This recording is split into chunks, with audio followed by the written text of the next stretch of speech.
Je voudrais revenir ce matin sur le scandale de l'UNRWA, l'Office des Nations Unies pour les réfugiés palestiniens. Sa mise en place il y a 3/4 de siècle a fait suite à la guerre israélo-arabe déclenchée, vous le savez, par les pays arabes dès la création d'Israël par les Nations Unies. Cette guerre, gagnée par Israël, avait entraîné des déplacements de population et il fallait leur prodiguer des programmes d'assistance humanitaire. Or, en fait d'humanitaire, l'Office, dont les personnels sont surtout palestiniens, d'une part a été infiltré et d'autre part a vraisemblablement contribué à travers ses programmes scolaires à la violence contre Israël. Le mythe que l'on essaie de nous vendre serait que les interrogations qui pèsent sur l'activité de cet office n'existeraient que chez les Israéliens. Eh bien, c'est totalement faux.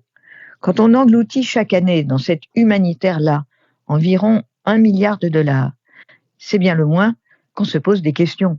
Et si la majorité des États de l'Union européenne s'est précipitée pour suspendre, après les États-Unis, leur paiement à l'Office, cela veut dire que l'affaire est grave.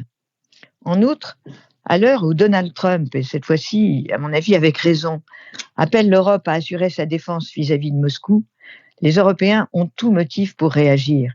Ils ne peuvent qu'ignorer que des personnels de l'UNRWA ont agi avec les terroristes du 7 octobre.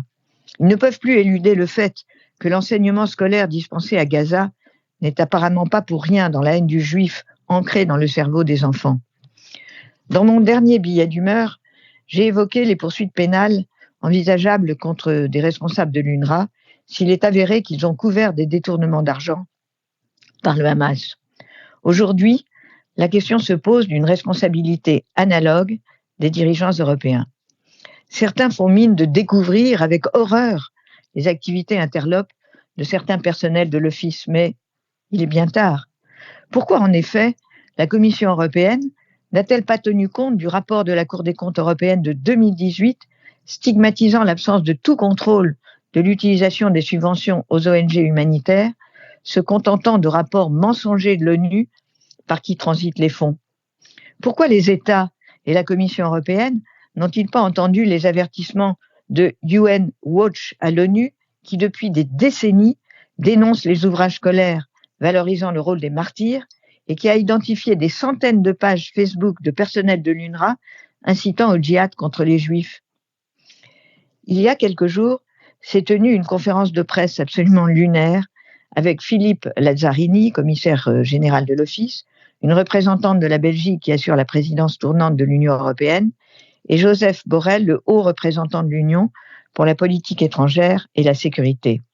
Monsieur Lazzarini, il tentait d'y récupérer les 82 millions qu'il attend de l'Union européenne pour mars. Mais aucun de ces 3 personnages n'a mis en question les activités de l'UNRWA. Pourtant, la législation européenne est impitoyable avec les entreprises qui n'effectuent pas de contrôle régulier sur leurs fournisseurs et sur leurs clients pour vérifier leurs engagements éthiques.